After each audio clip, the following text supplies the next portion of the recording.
السلام علیکم ورحمۃ اللہ وبرکاتہ۔ الحمدللہ وحدہ والصلاة والسلام علی من لا نبی بعدہ۔ معزز سامعین، ذی الحج اختتام کے قریب ہے۔ یہ سال کا آخری مہینہ ہے۔ کچھ دنوں بعد سال کے پہلے مہینے کا آغاز ہو جائے گا۔ ہر مہینہ اپنے دامن میں کئی حوالے، کئی نسبتیں، کئی یادیں، کئی چراغ رکھتا ہے۔ ذی الحج کا مہینہ بھی اپنے دامن میں بڑی شاندار، جاندار، روشن، تابناک، خوبصورت، پرکش، ایمان افروز، یقین ساز اور دکھ سے بھری ہوئی یادیں رکھتا ہے۔ ایک ذی الحج کے مہینے میں یاد یہ ہے کہ قرآن مجید نے سورہ توبہ کی آیت نمبر 36 میں جن 4 مہینوں کو حرمت والے، عزت والے، تکریم والے، آبرو والے مہینے کا، ان میں سے ایک مہینہ ذی الحج ہے۔ منہا اربعۃ حرم۔ ایک اس کے لوح اعزاز میں یہ شامل ہے، اس کے دامن میں یہ نسبت ہے کہ یہ سال کے 12 مہینوں میں جن 4 مہینوں کو اللہ نے کہا یہ حرمت والے، تکریم، ان میں ذی الحج بھی آتا ہے۔ ایک نسبت یہ ہے کہ اسلام کے ایک اہم رکن حج اسی مہینے میں ممکن ہے۔ 8 ذی الحج سے 12 ذی الحج 5 دن جو آتے ہیں، 9، 10، 11، 12، 8 سمیت، ان 5 دنوں میں اسلام کا ایک عظیم رکن حج وہ ادا ہوتا ہے۔ باقی 11 مہینے وہ رکن ادا نہیں ہو سکتا۔ بہت بڑا شرف ہے کہ ایک مہینہ آتا ہے تو عشاق کے قافلے۔ ابراہیم علیہ السلام نے جب اللہ کو گھر کو بنایا تو اللہ نے کہا جبل کعبہ پہ کھڑے ہو کر آواز لگاؤ، اذن فی الناس بالحج۔ لوگوں، میں نے اللہ کا گھر بنا دیا ہے، از سر نو تعمیر کر دیا، تم مہربانی کرو اللہ کے گھر کا ارادہ کرو۔ تو ابراہیم علیہ السلام نے کہا جبل رحمت کی آواز تو ٹکرا کے واپس آ جائے گی، کہاں تک بات جائے گی؟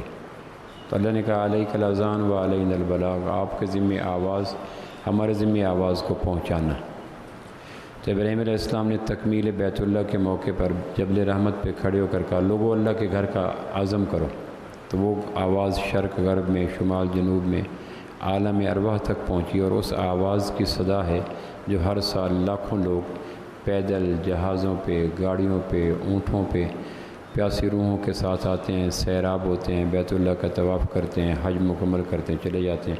تو یہ اعزاز اور یہ شرف اور یہ تکریم بھی ذی الحج کے مہینے میں۔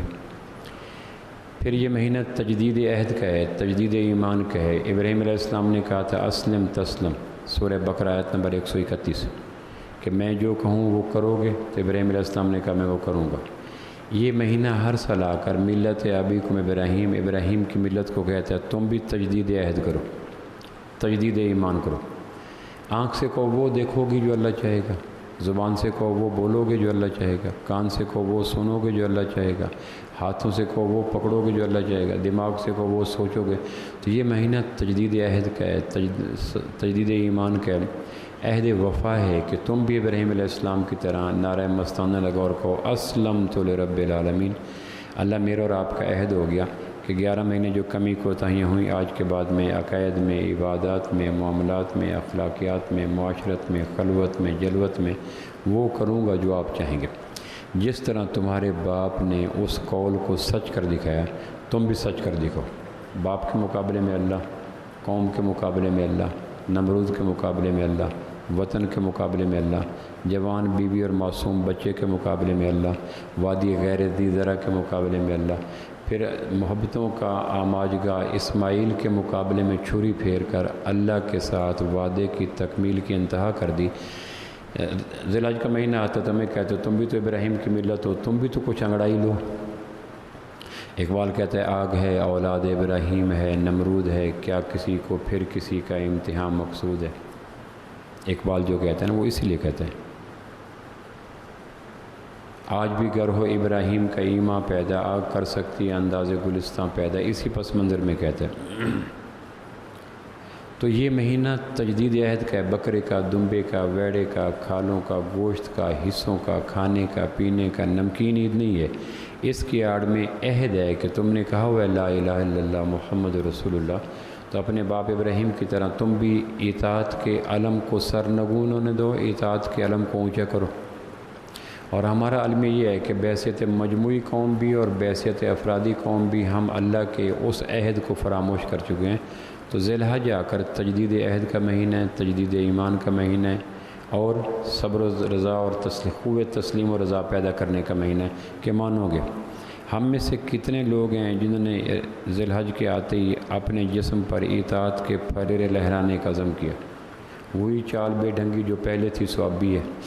چوتھا ایک حوالہ ذی الحج کے مہینے میں آتا ہے، وہ بڑا دردناک ہے، اور اس حوالے کے ایک ایک یاد سے خون کے قطرے، سسکیاں، ہچکیاں، آہیں پیدا ہوتی ہیں۔ وہ ہے 18 ذی الحج 35 ہجری، جمعہ کا دن، عصر کا وقت، مدینہ منورہ، سیدنا امام عثمان بن عفان رضی اللہ عنہ کی یوم شہادت 18 ذی الحج کو ہے۔ اس لیے یہ چوتھا شاندار اور درد سے بھرا اور کرب سے بھرا اور غم سے بھرا اور افسوس سے بھرا، اسلام کے دامن میں جتنے شہادت کے پھول ہیں، اسلام کے چمنستان میں لکھوں کہا شہادت کے پھول کھلے ہوئے ہیں، ان میں خوبصورت ترین 10 پھول اگر گنے جائیں، ان 10 میں ایک شہادت کا پھول سیدنا عثمان بن عفان رضی اللہ عنہ کا۔ 87 سال کی عمر، مدینہ منورہ گھر کا حصہ ہے، اور اس میں قرآن مجید پڑھتے ہوئے جمعے کے دن عصر کی نماز سے پہلے مدینہ منورہ میں 35 ہجری کو 18 ذی الحج کو سیدنا عثمان رضی اللہ عنہ کی شہادت ہوئی۔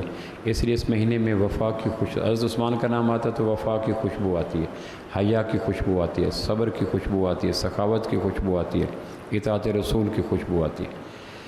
سیدنا عثمان رضی اللہ عنہ سے حضور صلی اللہ علیہ وسلم کی دوہری رشتہ داری ہے۔ ایک رشتہ داری تو ہمارے یہاں معروف ہے، منبر و محراب سے ہوتے کہ آپ داماد ہیں۔ مستدرک حاکم، بہقی، تاریخ الخلفاء، میں تینوں پڑھ رہا تھا، اس میں لکھا کہ سیدنا عثمان کے نام اعمال میں، لوح اعزاز میں، فرد اعزاز میں ایک خوبی ایسی ہے، ایک صفت ایسی ہے جو آدم علیہ السلام سے لے کر قیامت تک کسی امتی کے پاس نہیں ہے۔ یعنی اتنا بڑا اعزاز، اتنا بڑا شرف، اتنی بڑی کرامت، اتنا بڑا تاج کہ بنی نوع انسان اب آدم سے لے کر قیامت کی صبح تک کسی کے نام اعمال میں وہ خوبی نہیں ہے جو سیدنا عثمان کے پاس ہے، اور وہ ہے کسی نبی کی 2 بیٹیاں بیک وقت کسی امتی کے گھر میں ہو۔ نبی کی 2 بیٹیاں، اور نبی بھی نبی نہیں، امام الانبیاء صلی اللہ علیہ وسلم۔ ایک تو یہ رشتہ داری آپ کے ساتھ، ایک اور رشتہ داری جو بالعموم بیان نہیں کی جاتی، وہ بھی میں عرض کر دیتا ہوں کہ سیدنا عثمان سے اللہ کے محبوب کی رشتہ داری کیا ہے۔ عبد المطلب حضور صلی اللہ علیہ وسلم کے دادا ہیں، ان کے یہاں ایک جڑواں بہن بھائی پیدا ہوئے، جڑواں بچے ان کے، عبداللہ اور بیضہ، یہ عبد المطلب کے جڑواں بیٹے بیٹی ہیں۔ بیٹی کا نام رکھا بیضہ، ام حکیم کہتے ہیں، بیٹے کا نام عبداللہ، یہ دونوں سگے بہن بھائی تھے۔ پھر عبداللہ جوان ہوئے تو ان کی شادی سیدہ آمنہ رضی اللہ عنہا سے ہوئی، اور بیضہ جو جوان ہوئی تو ان کی شادی قریظ ایک بنو امیہ کے شخص سے ہوئی۔ پھر قریظ بیضہ سے ایک بیٹی پیدا ہوئی جس کا نام عروہ رکھا گیا، الف رے واو چھوٹی یہ کھڑی زبر عروہ، اور حضرت عبداللہ کے ہاں ایک بیٹا پیدا ہوا تو اس کا نام حضرت محمد صلی اللہ علیہ وسلم رکھا گیا۔ اب ان کا آپس میں رشتہ کیا بنا؟ اللہ کے محبوب صلی اللہ علیہ وسلم کا اور عروہ کا، تو یہ پھوپھا زاد بہن ہے۔ حضور کی سگی پھوپھو ہیں بیضہ، ان کی بیٹی ہیں عروہ، تو اللہ کے محبوب کی سگی پھوپھا زاد بہن ہے عروہ۔ پھر عروہ کی شادی ہوئی آگے عفان کے ساتھ، عفان بنو امیہ کا نوجوان تھا، اور اللہ کے محبوب کی شادی بنو وہب قبیلے میں سیدہ آمنہ، سیدہ خدیجہ الکبریٰ رضی اللہ عنہا کے ساتھ اللہ کے محبوب کی شادی سیدہ خدیجہ سے۔ اللہ کے محبوب سے ایک بیٹی پیدا ہوئی ام کلثوم، اور عروہ سے ایک بیٹا پیدا ہوا عثمان بن عفان۔ تو اس سینس میں دیکھا جائے تو سگی پھوپھو زاد بہن کا بیٹا بھانجا لگتا ہے۔ یہ میری پھوپھو زاد بہن کا بیٹا ہے تو میرا بھانجا ہے، یہ میرے پھوپھا زاد بھائی کا بیٹا ہے تو بھتیجا ہے۔ تو سیدنا عثمان رضی اللہ عنہ سگے بھانجے لگتے ہیں، یعنی عروہ کے بیٹے ہیں، یعنی اللہ کے محبوب صلی اللہ علیہ وسلم کی سگی پھوپھا زاد بہن کے بیٹے ہیں۔ اس اعتبار سے داماد ہونا الگ رشتہ داری ہے۔ حضرت رقیہ یہودیوں کے ہاں حضور کی بیٹی ایک ہے، مسلمانوں کے ہاں اللہ کے محبوب کی سگی بیٹیاں 4 ہیں۔ سیدہ خدیجہ سے 4 بیٹیاں پیدا ہوئیں، ان میں ایک رقیہ، ایک ام کلثوم ہے، ایک فاطمہ، ایک زینب ہے رضی اللہ عنہ اجمعین۔ سیدہ رقیہ سے نکاح کیا اللہ کے محبوب نے سیدنا عثمان کا مکہ مکرمہ میں۔ 2 ہجری میں غزوہ بدر ہوا تو سیدہ رقیہ کو چیچک کے دانے نکلے ہوئے تھے، ادھر سے غزوہ بدر کا موقع آ گیا، یوم الفرقان، 1000 کے لگ بھگ آدمی، 313 بمقابلہ 1000 مشرکین مکہ کے آئے، 313 مسلمانوں کے یوم الفرقان کہا گیا۔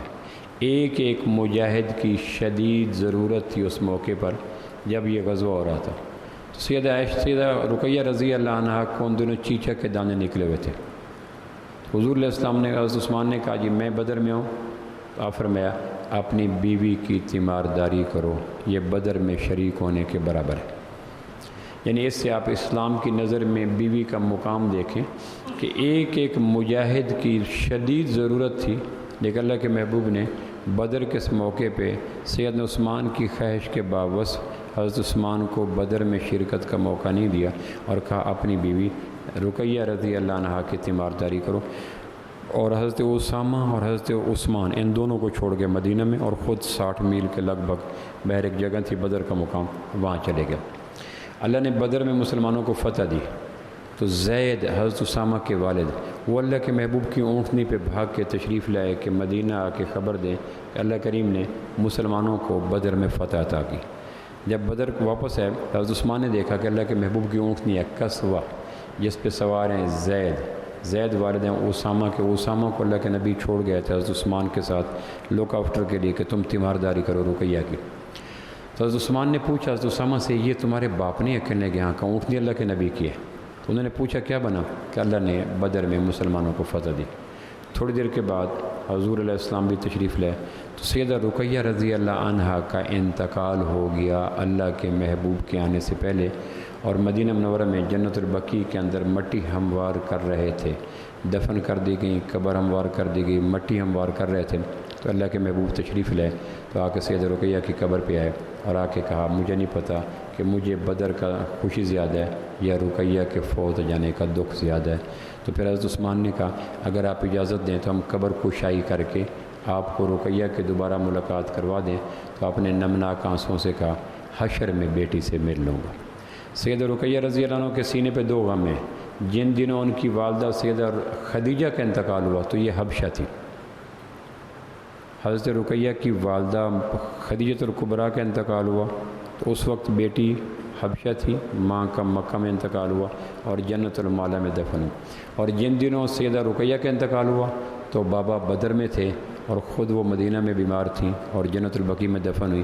یعنی ماں کی وفات پہ بھی شامل نہ ہو سکی اور ان کی وفات پہ ابا شامل نہ ہو سکے، دوہرے صدمے لے کر سیدہ رقیہ رضی اللہ عنہا جنت البقیع میں دفن ہوگی۔ یہ پہلی شہزادی تھی حضرت عثمان رضی اللہ عنہ کے گھر میں۔ جب ان کا انتقال ہوا تو حضرت عثمان مغموم ہو گیا، اداس رہنے لگے۔ تو ایک دن مسجد نبوی کے دروازے پہ اداس کھڑے تھے تو اللہ کے نبی تشریف لائے کہ عثمان اداس لگتے ہو کہ اللہ کے نبی آپ کے ساتھ ایک رشتہ تھا سسرال کا، وہ رقیہ کے فوت ہو جانے کی وجہ سے ختم ہو گیا، تو مجھے اداسی اس کی ہے۔ تو آپ فرمایا کہ رقیہ کا نکاح میں نے زمین پہ آپ کے ساتھ کیا تھا، لیکن ابھی جبریل ہیں یہ دروازے پہ کھڑے ہیں، اور حضرت عثمان کو نظر نہ ہے کہ یہ جبریل ہیں جو دروازے پہ کھڑے ہیں اور یہ کہہ رہے ہیں عثمان کا غمناک ہونا اللہ کو دیکھا نہیں جاتا۔ اللہ نے فرمایا کہ رقیہ کا نکاح میرے محبوب آپ نے زمین پہ کیا تھا، ام کلثوم کا نکاح ہم نے آسمان پہ عثمان کے ساتھ کر دیا۔ اس لیے حضرت رقیہ ام کلثوم کا نکاح نہیں پڑھایا گیا، چونکہ نکاح ان کا آسمان پہ ہو چکا تھا، اور حق مہر بھی وہی طے کیا گیا جو حق مہر سیدہ رقیہ رضی اللہ عنہا تھا۔ دوسرا آپ اندازہ کریں کہ بیوی کا مقام اسلام میں کتنا ہے کہ بدر کا مارکہ جو یوم الفرقان تھا اور حق و باطل کا پہلا مارکہ تھا، اللہ کے نبی نے بیوی کی تیمارداری اور بیوی کی رعایت کرتے ہوئے حکم دیا کہ آپ بدر میں شامل نہ ہوں۔ اسلام کے علاوہ کسی اور مذہب میں عورت کی اتنی اہمیت نہیں ہے کہ جہاد کے سفر، جہاد بھی وہ جس کے سپہ سالار آمنہ کے لال تھے، اور جہاد بھی وہ جس کے اندر شرکت کے بعد بھی ہمیشہ موقع، اس لیے اللہ کے نبی نے جہاد سے واپسی پر سیدنا عثمان کو مال غنیمت بھی دیا، اجر بھی دیا کہ میرے کہنے پر، اور یہ صرف رقیہ کے لیے نہیں ہے، سیدہ رقیہ کے لیے جس کی بیوی بیمار ہو اس کے ساتھ حسن سلوک یوں کرے جس طرح حضرت عثمان نے بدر کے موقع پہ سیدہ رقیہ کے ساتھ حسن سلوک کیا تھا رضی اللہ عنہ۔ پھر 9 ہجری کو سیدہ ام کلثوم فوت ہوگی، 6 سال کے بعد کم و بیش 9 ہجری کو سیدہ ام کلثوم فوت ہوگی۔ اس وقت سیدہ زینب کا بھی انتقال ہو چکا تھا، سیدہ رقیہ کا بھی انتقال ہو چکا تھا، سیدہ فاطمہ کی شادی ہو چکی تھی اور سیدہ ام کلثوم کا انتقال ہو گیا۔ تو مسلمانوں کے نزدیک سیدہ خدیجہ الکبریٰ سے اللہ کے محبوب کی 4 شہزادیاں، تیسری کا انتقال ہو گیا 9 ہجری کو، اور باقی ایک تھی ان کا نکاح ہو گیا سیدنا علی کرم اللہ وجہ الکریم کے ساتھ۔ اس موقع پہ ایک جملہ ایسا بولا جو شاید کائنات میں سیدنا عثمان کے علاوہ کسی اور کے نصیب میں نہیں ہے۔ حضرت عثمان پھر غم زدہ تھے کہ اللہ کے نبی میرے سے سیدہ ام کلثوم کا نکاح بھی فوت ہوگی، اور اب میرے ساتھ آپ کا جو رشتہ تھا سسر اور داماد کا وہ بھی جاتا رہا۔ آخر میں عثمان میں تیرے سے اتنا خوش ہوں کہ اگر میرے گھر میں 100 بیٹیاں ہوتی اور تیرے گھر میں وہ فوت ہوتی چلی جاتی، میں پے در پے سب کا نکاح تیرے ساتھ کرتا چلے جاتا۔ اس سے پتہ چلا کہ داماد بنو تو ایسے جیسے عثمان بن عفان بنے، یعنی اپنے سسر کو ساس کو تنگ نہ کرو عثمان بن عفان کی طرح، کہ نبوت یہ کہہ رہی ہے کہ میرے گھر میں اگر 100 بیٹیاں ہوتی۔ ہمارے یہاں کم نصیبی ہے کہ سسرالی کلچر ہے، اور برصغیر پاک و ہند کی وجہ سے جب ہم سسر داماد بن جاتے ہیں تو ہم اپنا حق سمجھ لیتے ہیں کہ اپنی ہر حق نہ حق بات پر ان لاؤز کو تنگ کرنا یہ بہت کم نصیبی کی بات ہے۔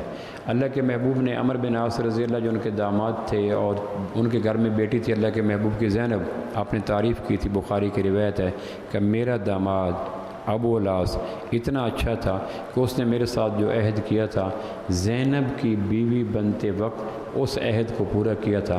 گویا داماد بنو تو ایسے جیسے رقیہ اور ام کلثوم کے شوہر سیدنا عثمان داماد بنے، اور سسرال کو راحت پہنچاؤ، اور راحت اس درجے کی کہ اللہ کے نبی نے فرمایا تھا میرے گھر میں 100 بیٹی ہوتی تو عثمان میں تیرے گھر میں دیتا چلا تھا، کیونکہ تیری وجہ سے مجھے ٹھنڈک کتنی ملی تھی۔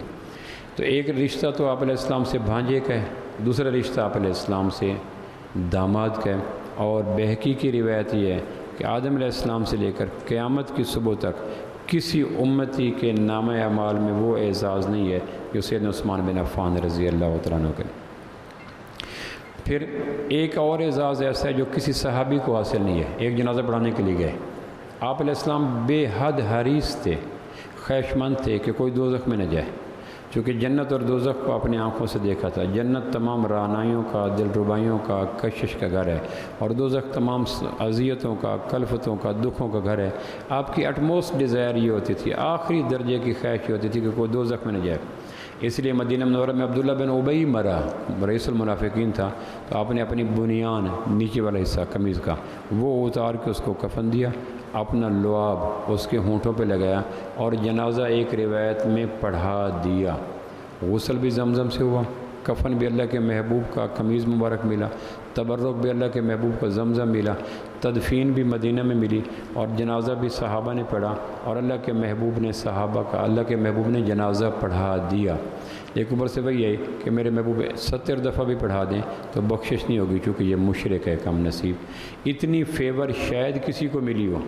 میرے محدود ترین مطالعے میں کسی کو مرنے کے بعد نبوت کا لعاب بطور تبرک نہیں ملا، کسی کو نبوت کی بنیان یعنی جو قمیض نیچے پہنتے ہیں ہمیشہ وہ بطور کفن نہیں ملی۔ باقی اللہ کے محبوب نے جنازہ بھی پڑھایا، دفن بھی کیا، زمزم سے غسل بھی ہوا، صحابہ نے جنازہ بھی پڑھا، مدینہ میں دفن بھی ہوئے۔ لیکن یہ 2 خوبیاں عبداللہ بن ابی کی ہیں کہ اللہ کے محبوب نے اپنا لعاب لگایا اس کے ہونٹوں پر، اور اللہ کے محبوب نے اپنا پہناوا اس کو کفن دیا، لیکن اتنی فیور بھی اس کو بخشش نہ دلوا سکی کہ یہ ثابت کرنے کے لیے کہ میرے محبوب عقیدہ خراب تھا، اتنی فیور بھی برے عقیدے والے کو بخشش کے لیے ناکافی ہے، ناممکن ہے۔ ایک جنازہ لایا گیا تو اللہ کے میں فرمایا کہ جنازہ پڑھو، کا فرمایا بسم اللہ، میرے جنازے پڑھانے سے اگر بخش یقینت میں پڑھاتا ہوں۔ تو آپ نے جنازہ پڑھایا تو کسی نے کان میں آ کے کہا، یہ بڑا خوبصورت واقعہ جو محدثین نے لکھا ہے، کسی نے کان میں آ کے کہا جس کا جنازہ آپ پڑھا رہے ہیں یہ سیدنا عثمان رضی اللہ عنہ سے بغض رکھتا تھا۔ فرد جرم کیا تھی؟ یہ نہیں کہ نماز نہیں پڑھتا تھا، روزہ نہیں رکھتا تھا، حج باقی سارے کام کرتا تھا۔ فرد جرم یہ لگائے گی کہ آپ کے صحابی، آپ کے داماد سیدنا عثمان بن عفان سے یہ بغض رکھتا تھا۔ تو آپ علیہ السلام جنازے سے واپس آ گئے اور فرمایا کہ جس سینے میں عثمان کا بغض ہے محمد اس کا جنازہ نہیں پڑھا سکتا صلی اللہ علیہ وسلم۔ پھر امت کے لیے اسوہ بن گیا۔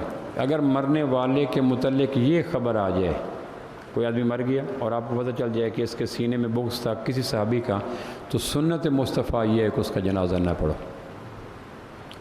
قیامت تک کے لیے پیرامیٹر اور پیمانہ بن گیا کہ آپ کو اتنی بخشش کا جذبہ نہیں ہے، اتنی رحم دلی نہیں ہے، اتنے خوش اخلاق نہیں ہے، اتنے کیا ہیں ہی نہیں، لیکن اللہ کے محبوب میں رحم دلی بھی تھی، بخشش کا شوق بھی تھا، حرص تھا جنت میں بھیجنے کا بھی، اور حسن اخلاق کی بلندیوں پہ فرض سے قرآن نے ڈسپلے کیا انک لعلی خلق عظیم۔ تو آپ نے جنازے کی ممبر سے مصلی سے اتر ہے کہ جس سینے کے اندر عثمان رضی اللہ عنہ کا بکس ہے، میں اس کا جنازہ پڑھانا نہیں چاہتا اور نہیں پڑھایا، اور امت کے لیے اسوہ مل گیا کہ جس مرنے والے کے متعلق تمہیں ڈیڈ شور ہو، یقین ہو کہ یہ صحابہ پہ بغض کرتا تھا، تبرہ کرتا تھا، بکواس کرتا تھا، وہ جتنا بھی قریبی ہو اس کا جنازہ نہ پڑھنا سنت مصطفیٰ ہے۔ اور صدیوں تک یہ اہمیت رہی۔ طبری کا نام آپ نے سنا ہوگا، طبری مفسر بھی ہیں، محدث بھی ہیں، فقیہ بھی ہیں، امام بھی ہیں، متکلم بھی ہیں۔ اسلام کے 10 عظیم ترین لوگوں کو اگر شمار کیا جاتا ہے ان میں طبری ایک آتا ہے۔ تفسیر ان کی کمال کی، تاریخ ان کی کمال کی، حدیث ان کی کمال کی، فقہ ان کی کمال کی، منطق ان کی کمال کی، لیکن 310 ہجری میں فوت ہوئے۔ امام طبری کہتے ہیں، امام طبری، الامم والملوک تاریخ ہے، حدیث پہ ان کی نظر ہے، تاریخ پہ ان کی نظر ہے، تفسیر ان کی مستند مانی جاتی ہے، لیکن انہوں کو مسلمان 310 ہجری میں اللہ کے محبوب سے 350 سال بعد تقریباً فوت ہوا، آج سے 1150 سال پہلے فوت ہوا، لیکن مسلمانوں نے ان کو مسلمانوں کے قبرستان میں دفن نہیں ہونے دیا۔ اتنے بڑے اعزاز، تفسیر آج بھی ہے، تاریخ آج بھی ہے، حدیث آج بھی ہے، منطق آج بھی ہے، کتابیں آج بھی ہیں۔ مکتبے میں چلے جائیں، مجھے طبری کی تفسیر چاہیے، مجھے طبری کی تاریخ چاہیے، مجھے طبری کی حدیث چاہیے، آج بھی مل جائیں گے۔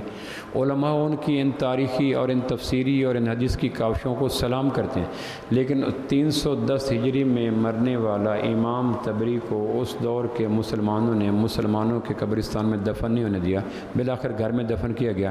پتہ یہ چلا کہ اس کی تاریخ میں سیدنا معاویہ رضی اللہ عنہ پہ تبرہ کیا تھا، سیدنا معاویہ کے کردار لکھ رہا تھا اور اس پہ تبرہ کر دیا، تو مسلمانوں نے کہا کہ ہم اس کو مسلمانوں کے قبرستان میں دفن نہیں ہونے دیں گے۔ اور طبری محدث ہے، مفسر ہے، فقیہ ہے، متکلم ہے، واعظ ہے، ان ساری صفات کے باوجود مسلمانوں کی حمیت اور دینی غیرت اتنی بلند تھی کہ اللہ کے محبوب اگر مصلی سے واپس آ سکتے ہیں صحابی کے بغض والے سے، تو میرا کل اللہ کے محبوب پوچھیں گے کیوں جنازہ پڑھا، کہ اخلاقیات کا تقاضا تھا، کہ ماشاءاللہ پھر آپ کا اخلاق تو میرے اخلاق سے بڑھ گیا، قریبی تھا، تو کہ جس کا میں نے چھوڑا تھا وہ تیرے سے قریبی تھا میرا۔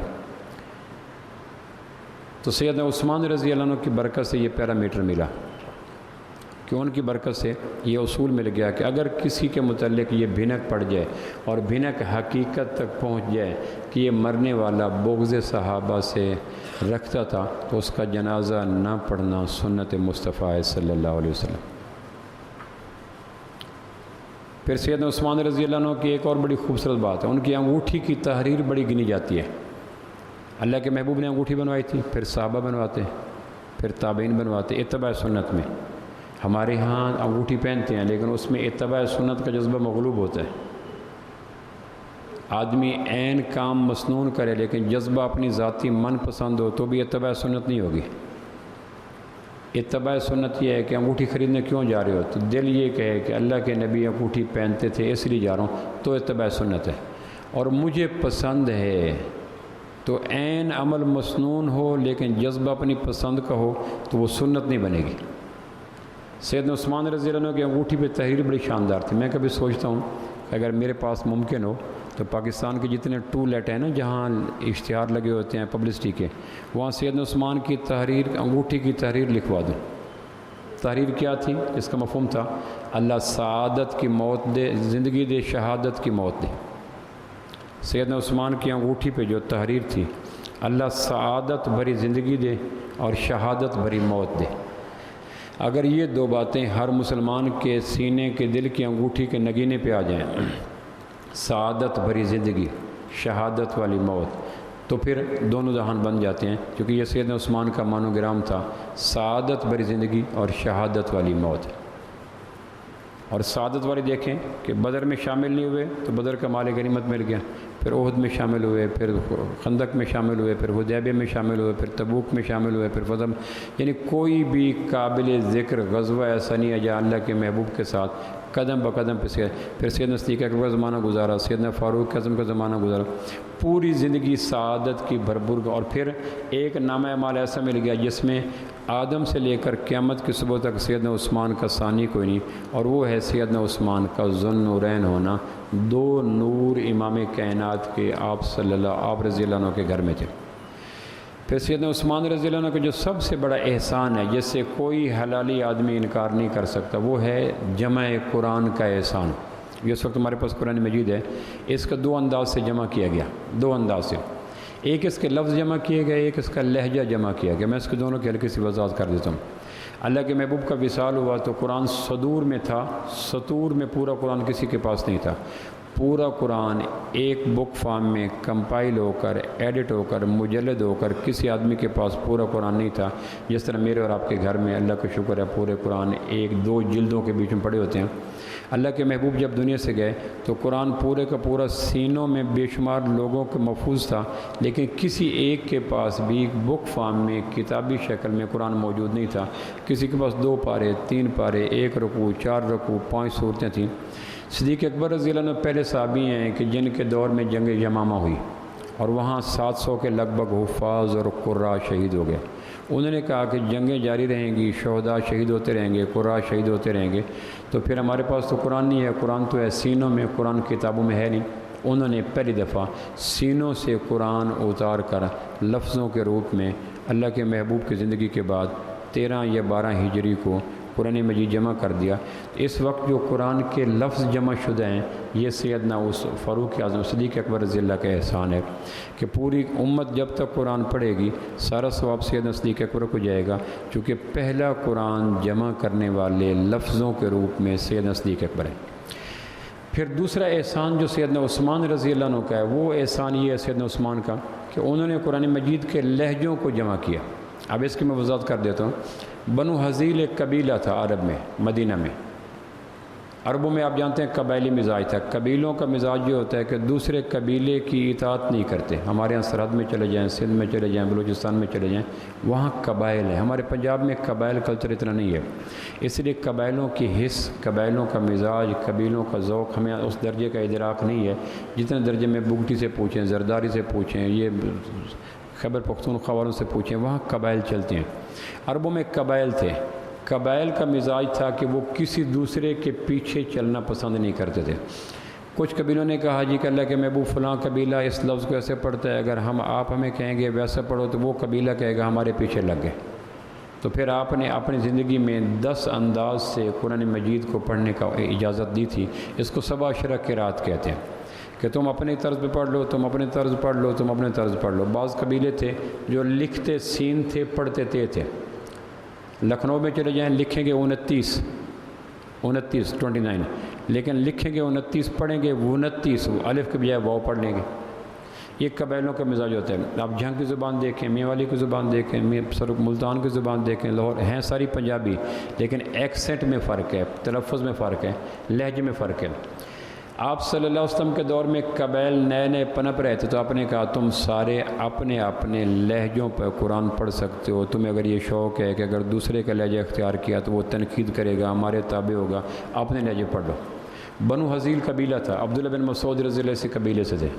یہ ہے کو عین پڑھتے تھے، حتیٰ کو اتا پڑھتے تھے، حتیٰ اتا تعلمون الیقین ہے نا، الہاکم التکاثر حتیٰ زرتم المقابر۔ لکھتے حتیٰ تھے لیکن پڑھتے ہے کو عین تھے، تو وہ عین پڑھتے تھے۔ ایک قبیلہ عرب میں تھا جو لکھتا سین تھا لیکن پڑھتا تے تھا، قل اعوذ برب النات مالک النات الہ النات۔ لکھنے میں سین تھا لیکن پروناؤنس کرنے میں تے تھا۔ اس طرح کچھ قبیلے تھے جو لکھتے جیم تھے، پڑھتے گاف تھے۔ جنہ کو گنہ پڑھتے تھے، لکھنے میں جیم تھا۔ تو یہ عربوں کے لہجوں کا انداز تھا۔ سیدنا عثمان رضی اللہ عنہ کے زمانے میں آرمینیا کی جنگ ہوئی۔ حذیفہ بن یمان رضی اللہ کے صحابی ہیں، وہاں گئے ہوئے تھے۔ امام نے امامت کروائی، تو امام تھا شامی، اور شامی قرات کرتے تھے عبداللہ بن ابی رضی اللہ عنہ کی، ابی بن کعب رضی اللہ عنہ کی قرات۔ مدینہ کے جو نامور قاری تھے ان میں ابی بن کعب رضی اللہ کے صحابی تھے۔ ان کی جو طرز قرات تھی اہل شام اس کو اوبے کرتے تھے۔ اب آرمینیا کی جنگ میں 24 یا 25 ہجری کے لگ بھگ کی بات ہے، آرمینیا کی جنگ ہو رہی تھی، جنگ تھمی تو مغرب کی نماز آئی تو ایک امام نے امامت کروائی۔ امامت کروانے والا شامی تھا، پڑھنے والے کوفی تھے، کوفی اوبے کرتے تھے ابن مسعود رضی اللہ عنہ کی قرات کو۔ جب امام نے پڑھا اپنی قرات جو ابی بن کعب سے سیکھی تھی، اس میں لفظوں کا انداز اور تھا، جس طرح ہمارے ہاں یہ سب اشرا قرآن پڑھتے ہیں ملک الناس، مالک الناس، ملیک الناس، اس طرح ایک لفظ کو کئی انداز میں پڑھتے ہیں، قرآن پڑھتے ہیں۔ اب مالک الناس بھی ہے، ملیک الناس بھی ہے، مالک الناس بھی ہے۔ اب ہمارے ہاں الحمدللہ رب العالمین مالک یوم، ہم مالک پڑھتے ہیں۔ اگر کوئی ملیک یوم الدین پڑھے، مالک یوم الدین پڑھے تو ہم حیران ہو جائیں گے، غلط پڑھ رہے ہیں۔ یہی صورتحال بنی کہ شامی ابی بن کعب رضی اللہ کے طریقے پہ امام قرات کروا رہا تھا، اور پڑھنے والے ابن مسعود کے طریقے پہ کوفی تھے۔ جب سلام پھیرا نماز کا تو انہوں نے کہا آپ نے تو قرآن غلط پڑھا، آپ تو کافر ہو گئے۔ یہ فتویٰ لگا دیا عراقیوں نے شامیوں پر۔ شامی کہنے لگا میں نے پڑھی ہے ابی بن کعب کے طریقے پر، ابی بن کعب کا فرمایا تھا میری امت کا سب سے بڑا قاری ابی بن کعب ہے، اس پہ تو تکرار ہوگی، اور ایک دوسرے کو کفر کے فتوے لگنا شروع ہو گئے۔ نماز دہرائی جائے، نماز کو پڑھا جائے، نماز کو پلٹا جائے، امام کو نکالا جائے، پھر کہا امام کو دوبارہ پڑھو، تو شامی نے پھر پڑھی۔ انہوں نے کوفی عراقیوں نے کہا ہم نے آپ کی قرات سننے کے بعد آپ کو کافر کہتے ہیں۔ عجیب بات ہوگی۔ اس پہ حذیفہ فتح ہو چکی تھی، آرمینیا کا میدان مسلمانوں کے قبضے میں آ چکا تھا۔ اس پھر حذیفہ بن یمان رضی اللہ آرمینیا کے مقام سے مدینہ ہے۔ حضرت عثمان کو کہا کہ مہربانی کریں اس سے پہلے کہ امت یہودیوں کی طرح ایک دوسرے کے گلے کاٹنے لگے، آپ مہربانی کریں امت کو ایک قرات پہ جمع کریں۔ اللہ کے محبوب 10 قراتوں کی اجازت دے گئے، 7 اشرا۔ تو حذیفہ بن یمان رضی اللہ جب مدینہ میں انہوں نے پوری کارگزاری سنائی کہ کفر کے فتوے لگ گئے ہیں، نمازیں کئی حصوں میں تقسیم ہو رہی ہیں، ایک امام کے ماننے والے کئی جگہ پہ جماعتیں کروا رہے ہیں، ایک دوسرے کو کفر کے فتوے لگا رہے ہیں۔ تو پھر سیدنا عثمان بن عفان رضی اللہ عنہ نے کمیٹی بلائی کہ یہ صورتحال آ گئی، امت کے اندر یہ ایک مارکہ درپیش ہے، کیا کریں؟ تو پھر علماء نے کہا جی آپ مہربانی کریں کہ 10 لہجوں پہ اللہ کے محبوب بوقت مجبوری اس دور میں قبائلزم کے ذوق کو سامنے رکھ کر جو اجازت دے گئے تھے، آپ وہ 10 ختم کر دیں، ایک لہجے کو سرکاری طور پر رواج دے دیں۔ صدیق اکبر کے دور میں جو قرآن لکھا گیا تھا وہ حضرت عمر کی بہن سیدہ حفصہ جو اللہ کے محبوب کی بیوی تھی، ان کے گھر میں وہ پورا قرآن صدیق اکبر رکھوا گئے تھے۔ انہوں نے کہا وہ قرآن منگوایا جائے جو حضرت حفصہ کے پاس صدیق اکبر نے کمپائل کروایا تھا، وہ منگوایا گیا۔ تو اس میں کئی جگہ پہ کتابت، کوفی ایسے پڑھتے ہیں، بنو حذیل ایسے پڑھتے ہیں، قریش ایسے پڑھتے ہیں، خزرج ایسے پڑھتے ہیں، اور وہ نیچے سارا لکھا ہوا تھا۔ حضرت عثمان نے لمبی مشاورت کے بعد کہا یہ مہربانی کرو سارے لہجے ختم کرو، 7 قرآن لکھواؤ، اور اس میں لہجہ وہ لو جو اللہ نے اپنے محبوب صلی اللہ علیہ وسلم کے خاندان کو دیا تھا۔ پھر باقی جتنے ملیک یوم الدین، مالک یوم الدین، ملک یوم الدین، وہ سارے نکال کے کہا اللہ کے محبوب کمیٹی بنائی گئی، کہا اللہ کے نبی کے قبیلہ جس طرح اس لفظ کو پڑھتا ہے باقی بنو حذیل کو چھوڑ دیں، بنو قینقاع کو چھوڑ دیں، بنو خزرج کو چھوڑ دیں۔ قریش کا لہجہ ٹکسالی ہے، اللہ کو کسی اور قبیلے کی زبان پسند ہوتی تو اللہ اپنے محبوب کی ولادت بعد سعادت وہاں فرماتے۔ لہٰذا اللہ کو جتنے لہجوں میں جو لہجہ پسند تھا وہ لہجہ اپنے محبوب کی زبان اقدس پہ جاری کر دیا۔ تو سیدنا عثمان نے پھر طویل مشاورت کے بعد سارے نسخے کالعدم قرار دے کر ایک نسخہ لکھا، اور پھر جتنی بھی اسلامی ریاست تھی ان کو کہہ دیا آئندہ کے لیے ہر مملکت میں پڑھنے والا پڑھانے والا اس لہجے پہ پڑھائے گا، باقی سارے لہجے کالعدم کیے جاتے ہیں تاکہ امت میں وہ فرقہ واریت کی لہر پیدا نہ ہو جو یہود و نصارہ کے لیے ممکن ہو گئی۔ تو سیدنا عثمان کا یہ احسان اگر آج نہ ہوتا، اور آج بھی لوگ اس طرح پڑھتے رہتے ہیں، ہمارے یہاں قراء ہیں جو فن قرات کو بتلانے کے لیے کبھی پڑھ لیتے ہیں، لیکن اللہ کا شکر ہے 5 وقت کی جماعت میں یا امامت میں یا کہیں اس میں وہ 7 لہجوں کی طرح نہیں کی جاتی، وہ لہجے پھر ایک ہی ہے جو سیدنا عثمان بن عفان رضی اللہ عنہ نے آرمینیا کی جنگ پر حذیفہ بن یمان کے توجہ دلانے کی مہم میں ایک قرآن کمپائل۔ تو گویا دونوں جامع القرآن ہیں، صدیق اکبر لفظوں کو جمع کرنے والے اور سیدنا عثمان لہجوں کو جمع کرنے والے ہیں، اور عربوں میں لہجہ لفظوں سے بھی زیادہ کاؤنٹ ہوتا تھا کیونکہ لہجے کے بدل جانے سے معنی اور مفاہیم بدل جاتے ہیں۔ سیدنا عثمان رضی اللہ عنہ کی شہادت کا وقت ہے 35 ہجری تھی، مدینہ میں تھے، باغیوں نے قبضہ کرا۔ آپ علیہ السلام آپ رضی اللہ عنہ کے 12 سال حکومت کی، 11 سال آپ نے حج کیا، 1 سال جو آخری سال تھا ذی الحج کا مہینہ، اور میں نے کہا ذی الحج کے مہینے میں ہی حج ہوتی ہے۔ آپ مدینہ میں معصور تھے اور آ چکے تھے باغی۔ میں حیران ہوتا ہوں سیدنا عثمان رضی اللہ عنہ کی اس بات پر کہ باغیوں نے حملہ کیا، مسجد نبی پہ قبضہ کر لیا، اور جمعہ پڑھانے کے لیے جب جانے لگے تو باغیوں نے جمعہ پڑھایا، باغیوں نے امامت کرائی۔ سیدنا عثمان سے مسئلہ پوچھا گیا کہ باغیوں کے پیچھے نماز پڑھ لیں، تو فرمایا نماز پڑھ لیا کرو، امت کے اندر فرقہ واریت کو پیدا کرنا زیادہ گناہ ہے باغیوں کے پیچھے نماز پڑھ لینے کی نسبت۔ یعنی یہ وہ لوگ تھے جن کے نزدیک وحدت کا، اتحاد کا، اتفاق کا، نبوت کی تعلیمات کا اتنا عکس تھا۔ پھر ان دنوں میں سیدنا عثمان خود بھی باغیوں کے پیچھے، جنہوں نے مسجد نبی میں قبضہ کیا ہوا تھا، نماز پڑھا رہے تھے، امامت پہ تھے، مصلی پہ تھے، ان کے پیچھے خود بھی نماز پڑھتے رہے، اور انہی باغیوں نے پھر آپ کو بالآخر جمعہ کا دن تھا اور 35 ہجری تھی، اور آپ رضی اللہ عنہ ہمیشہ تہبند پہنتے تھے، کیونکہ اللہ کے محبوب تہبند پہنتے تھے، اور آپ بالکل فٹ سٹیپ پہ چلتے تھے۔ جہاں اللہ کے محبوب کا جو عمل آپ کو مل گیا، آپ مسح کرتے ہمیشہ مسکراتے تھے۔ کسی نے کہا مسح کرتے ہوئے مسکراتے کیوں ہیں؟ کہنے کہ میں نے اللہ کے نبی کو دیکھا تھا کہ وہ مسح کرتے ہوئے مسکرایا کرتے تھے، تو میں نے وہ عمل دیکھ لیا تھا۔ اب میرے لیے ناممکن ہے کہ میں اللہ کے محبوب کے اس عمل کو ترک کر کے مسح کر سکوں۔ تو کسی نے کہا کہ اللہ کے محبوب مسح کرتے مسکراتے اس لیے تھے، کیا فرماتے کہ جب میں نے مسح کرتا ہوں تو 19 فرشتے سر کے گناہوں کو دھکا دے کے پیچھے گرا دیتے ہیں، تو وہ تو فرشتوں کے دھکا دینے کے عمل کو دیکھ کر مسکراتے تھے، آپ بھی دھکا دینے والے عمل کو دیکھتے ہیں، کہنے کہ ہم فرشتوں کے دھکا دینے پہ ایمان نہیں لائے، ہم اللہ کے محبوب پہ ایمان لائے۔ ان کو کرتا دیکھا، انہوں نے کیا دیکھا ہمیں سے غرض نہیں ہے، ہم نے اللہ کے محبوب کو ایک عمل کرتے دیکھا۔ اللہ کے محبوب عمر بھر ہمیشہ تہبند پہنتے تھے، چادر پہنتے تھے۔ ایک آدھ دفعہ آپ نے شلوار پہنی، آپ نے کہا اچھا لباس ہے، پسند کیا، امت کے لیے جواز مہیا کر دیا، لیکن اپنا مزاج تہبند، دھوتی اور چادر پہننے کا تھا۔ حضرت عثمان عمر بھر تہبند پہنتے تھے۔ جس دن شہادت ہوئی اس دن اپنی بیوی سیدہ نیلہ رضی اللہ عنہا کو کہا۔ اچھا، میں ایک بات اور سوچ رہا تھا، سیدنا عثمان کی جب سیدہ رقیہ کا انتقال ہوا تو آپ نے فوراً سیدہ ام کلثوم دے دی۔ ام کلثوم کا انتقال ہوا تو فرمایا کہ اب میرے پاس کوئی بیٹی اور ہے نہیں، تو سیدنا فاروق اعظم کی بیوی تھی فاطمہ، یہ سیدنا خالد بن ولید رضی اللہ عنہ کی بہن تھی۔ وہ سیدنا فاروق اعظم شہید ہو گئے تو ان کی بیوی بیوہ ہوگی، حضور نے فرمایا پھر فاطمہ سے شادی کر لو، یہ خالد بن ولید کی بہن تھی۔ پتہ یہ چلا کہ اس دور میں رنڈوا رہنا، کنوارا رہنا، بیوی کے بغیر رہنا، اس کو شریعت کتنا غیر مستحسن اور ناپسند کرتی تھی کہ فوراً لباس دو۔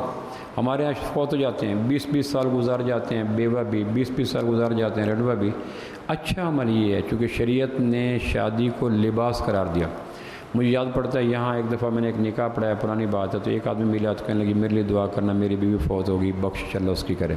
میں نے کہا اس کی اللہ بخشش کرے تو میں نئی بیوی عطا کرے، تو ساتھ اس کا سالہ کھڑا تھا، وہ ناراض ہو گیا۔ میں نے کہا یار ناراض ہونے کی وجہ کیا ہے؟ تو بعد میں پتہ چلا کہ اگر اس کی شادی ہوگی اور اس کے بچے ہو گئے تو میراث تقسیم ہو جائے گی۔ میں نے کہا ہر گناہ کے پیچھے شرک ہی ہوتا ہے۔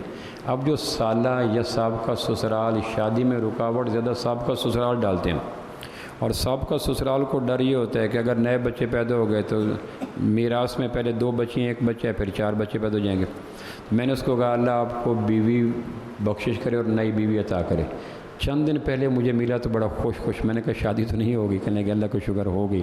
پھر کہنے کہ ایسا بولا سالہ وہ بیٹھا ہے، پرانا سالے کی بات کر۔ میں نے کہا پرانا سالہ نیا؟ کہنے کہ پرانا۔ میں نے کہا پرانے کی اہمیت ختم ہو جاتی ہے جب بیوی ختم ہوگی، لیکن ایک لاشعور میں جو ڈر ہوتا ہے سالوں کا نا، وہ رہتا ہی ہے۔ مجھے کسی نے ایک دفعہ سنایا واقعہ کہ بیوی کو مارا شوہر نے بے شمار۔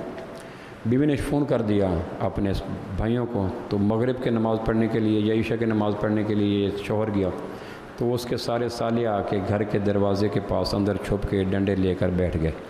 یہ تسبیحات کرتا ہوا ذکر کرتا ہوا گھر میں داخل ہوا تو وہ اس پہ پل پڑے مار مار مار مار کے، تو اس کا پگڑی گر گئی، قمیض پھٹ گیا، تہبند بچا بچو کے باہر بھاگ گیا۔ راستے میں ملا مسجد کا مولوی، اس نے کہا خیریت تو ہے؟ کہنے کہ میں گھر بھول گیا ہوں۔ کسی اور کے گھر میں داخل ہو، انہوں نے مارا، انہوں نے کہا بچے دار ہو، 6 بچے ہیں، کیسے؟ میں چھوڑ آتا ہوں۔ مولوی صاحب نے ہاتھ پکڑا، اس گھر میں لے گئے تو آگے کہنے یہ گھر ہے۔ وہ ڈرا ہوا تھا، اس نے کہا اس گھر میں تو میں گیا تھا، اسی گھر سے مار پڑی تھی۔ اس نے کہا یہی گھر؟ اس نے کہا چلو میں نے دنیا آخرت میں آپ کو اجازت دی، آپ داخل ہو جائیں۔ مولوی صاحب کو ایسی اجازت بندہ دے اللہ لے، مولوی صاحب داخل ہو گئے۔ اندر داخل ہو تو انہوں نے کہا پھر بے غیرت آ گیا، تو انہوں نے پہلے سے زیادہ دونوں ہاتھوں سے اس کی مرمت کی۔ اس اصل شوہر کا قمیض پھٹا، تہبند بچ گیا تھا، مولوی کا تہبند بھی پھٹ گیا۔ اس نے جب چیخ پکار سنی تو اس کو یاد آ گیا کہ مولوی انہی مراحل سے گزر رہا ہے جن سے میں نکل کے آیا تھا۔ یہ باقی جا کے چوک پہ کھڑا ہوا تو مولوی صاحب الف ننگا فطری لباس میں اپنے آپ کو، اس نے کہا کیا ہوا؟ اس نے کہا میں نے تمہیں کہا نہیں تھا مولوی صاحب، اس نے کہا شوہر نے کہ ہم گھر بھول گئے۔ اس نے کہا گھر نہیں، ہم محلہ بھول گئے۔ اس نے گھر بھولا تھا، مولوی نے کہا ظالم ہم گھر نہیں بھولے، ہم تو محلہ بھول گئے، کسی اور محلے میں داخل ہو گئے ہیں۔ تو سالوں کا ایک انجانہ خوف محلوں کو بھلا دیتا ہے۔ تو مجھے کہنے لگا بتانا نہیں ہے، وہ صاحب کا سالہ بیٹا ہے۔ سیدنا عثمان رضی اللہ عنہ کی شہادت کا وقت آیا تو آپ فرمایا مجھے آج خواب میں اللہ کے نبی ملے تھے اور انہوں نے کہا تھا آج افطاری میرے ہاں۔ یہ کچھ جو میں نے باتیں کی ہیں نا، کچھ لوگوں کی ذاتی داستانیں، وہ جو لوگ لطیفوں پہ دیر تک ہنستے رہیں، مجھے لگ جاتا ہے کہ ان کے اندر درد زیادہ بھرا ہوا ہے۔ لطیفہ بند ہو جائے اور پھر بھی ان کی ہنسی بند نہ ہو تو میں سمجھ جاتا ہوں کہ یہ درد کے زیادہ مارے ہوئے ہیں، اپنے غموں کا علاج کر، مجھے پتہ چل جاتا ہے۔ تو حضرت عثمان رضی اللہ تعالیٰ عنہ کی جب شہادت کا وقت فرمایا آج وقت آ گیا، مجھے بتا دیا اللہ کے محبوب آج افطاری میرے ہاں کرنا کر۔ 35 ہجری 18 ذی الحج جمعے کا دن عصر کے لگ بھگ۔ یہ پہلا سال تھا جب سیدنا علی نے حسنین کریمین کو کہا حج پہ نہیں جانا، سیدنا عثمان کی حفاظت کرنی ہے، کیونکہ سیدنا عثمان خالو تھے سیدنا حسنین کریمین کے، ایک بیوی فاطمہ اور فاطمہ کی سگی بہن رقیہ اور ام کلثوم، وہ سیدنا عثمان کے گھر میں۔ اس اعتبار سے سیدنا عثمان سگے خالو ہیں حسنین کریمین کے، اور ہم زلف ہیں سیدنا علی کرم اللہ وجہ الکریم کے۔ انہوں نے سیدنا علی بھی حج پہ نہ گئے، سیدنا حسنین کریمین بھی حج پہ نہ گئے، انہوں نے کہا آپ انتظار کرو، حالات بگڑے ہوئے ہیں۔ حضرت عثمان کو اللہ کے نبی نے فرمایا تھا اللہ آپ کو خلافت کا لباس پہنائے گا اور لوگ لباس اتارنے کی آپ سے مطالبہ کریں گے، میں آپ سے عہد لینا چاہتا ہوں کہ لوگوں کے پریشر پر خلافت کا لباس نہ اتارنا۔ 87 ایئر عمر تھی جب شہادت ہوئی، 87 برس کی عمر۔ تو باغیوں کے ایک ہی مطالبہ تھا کہ خلافت سے دستبردار ہو جاؤ، خلیفہ نئے طے کر دیتے ہیں، ہم آپ کو کچھ نہیں کہیں گے۔ تو انہوں نے کہا وفاؤں کا تقاضا یہ ہے کہ آج سے جو تقریباً 22 سال پہلے یا 20-30 سال پہلے میں نے اللہ کے محبوب سے وعدہ کیا تھا کہ اللہ آپ کو خلافت کا لباس پہنایا جائے گا اور باغیوں کے یا کسی کے پریشر پہ وہ لباس نہ اتارنا، میں جان دے سکتا ہوں۔ پھر حسنین کریمین نے اور سیدنا معاویہ نے خط بھیجا کہ آپ مدینہ آ جائیں، مصر جو اور دوسرے میرے پاس شام آ جائیں۔ تو انہوں نے کہا اگر شام آ گیا تو پھر مدینہ منورہ چھوٹ جائے گا اور میں اللہ کے نبی کا پڑوس چھوڑنا نہیں چاہتا۔ پھر سیدنا عباس نے کہا ہمیں لڑنے کی اجازت دیں۔ آپ فرمایا کہ اللہ نے فرمایا تھا سب سے بدبخت وہ ہوگا جس کی وجہ سے مدینہ کے اندر خون ریزی ہوگی، میں مدینہ کو۔ تو سیدنا معاویہ کی آفر پہ شام نہ گئے، باغیوں کی آفر پہ خلافت نہ اتاری اور صحابہ کے پیشکش پہ مدینہ میں خون ریزی کی اجازت نہ دی۔ 35 ہجری کو جب خواب آیا تو آپ نے بی بی سے کہا مجھے تہبند دو، شلوار دو، کیونکہ مجھے گمان ہے کہ آج میں شہید ہو جاؤں گا اور ایسا نہ ہو کہ شہادت کی مزاحمت میں میرا سطر کھل جائے، تو مجھے اپنا لباس پہ۔ تو پھر اس موقع پہ پہلی دفعہ سیدنا عثمان نے شلوار پہنی تھی زندگی میں پہلی دفعہ، اور بتایا یہ کہ میں شلوار اس لیے پہن رہا ہوں۔ آپ فرمایا تھا آپ علیہ السلام بیٹھے تھے ایسے قمیض مجلس میں اور پنڈلیوں سے آپ نے تہبند اترا تو آپ نے صدیق اکبر ہے آپ نے ایسے بیٹھے رہے، عمر ہے آپ نے بیٹھے رہے۔ اتنے میں آپ فرمایا کہ اب ایک ایسا بندہ آ رہا ہے کہ مجھے فرشتوں نے آ کے کہا ہے کہ آپ اپنے تہبند کو پنڈلیوں کے اوپر کر لیں، آنے والے کو حیا آتی ہے۔ اور تھوڑی دیر کے بعد سیدنا عثمان اندر داخل ہوئے اور آپ نے اپنے آپ کو سمٹ لیا کہ عثمان آپ کے آنے سے پہلے فرشتے کہہ گئے تھے کہ ایسا باحیا انسان آ رہا ہے کہ آپ کی پنڈلی کے اوپر اترے ہوئے کپڑے کو دیکھنا اس کے حیا کی شان کے خلاف ہے۔ پھر آپ نے اپنے تہبند کی بجائے شلوار پہنی اور 35 ہجری 18 ذی الحج کو عصر کے لگ بھگ باغی مکان کی چھت پہ چڑھے، حسنین کریمین دروازے پہ تھے، چھت پہ چڑھے اور انہوں نے حملہ کیا۔ اور عجیب بات ہے کہ شہیدوں کا خون گواہی دیتا ہے، کسی کا گواہی زمین دے گی، کسی کا گواہی پہاڑ دیں گے، کسی کی گواہی آگ دے گی۔ سیدنا عثمان رضی اللہ عنہ کی جب شہادت ہوئی تو پہلا خون کا قطرہ جو جسم مبارک سے نکلا، قرآن مجید کھول کے پڑھ رہے تھے، روزہ تھا، تلاوت کر رہے تھے، تہبند پہنا ہوا تھا، مدینہ کا پڑوس تھا مسجد نبی کے ساتھ، تو پہلا خون کا قطرہ جب گرا تو قرآن مجید کی آیت تھی فَسَيَكْفِيكَهُمُ اللَّهُ کہ عثمان تیری طرف سے اللہ ان کے لیے کافی ہو جائے گا۔ قیامت والے دن شہیدوں کی شہادت کی گواہی دینے کے لیے کئی آئیں گے، لیکن سیدنا عثمان وہ واحد شہید ہیں جن کی شہادت کی گواہی اللہ کا پاک قرآن دے گا۔ اور آخری بات جو میں عرض کرنا چاہتا ہوں میرے اور آپ کے لمحہ فکری ہے، وہ یہ تھا کہ جب آپ کے سر پہ پہلے لوہے کی گرز لگا، راڈ لگا، تو آپ کے پہلے زبان پہ جملہ یہ تھا کہ اللہ میرے اگر شہادت آپ کے ہاں قبول ہے تو میری امت کو فرقہ واریت سے بچا لینا۔ اس امت کو فرقہ واریت، یہ سیدنا عثمان کی شہادت کا آخری بول تھا کہ اللہ میرا اگر خون شہادت کا آپ کے ہاں پسند ہے تو اس امت کو فرقہ واریت سے بچانا۔ کوشش کی جائے شہادت عثمان کے بعد کسی ایسی محفل کا، خطیب کا، جگہ کا رکن نہ بنا جائے جس کے رکن بننے کے بعد آپ کے اوپر فرقہ واریت کا زہر آ جائے۔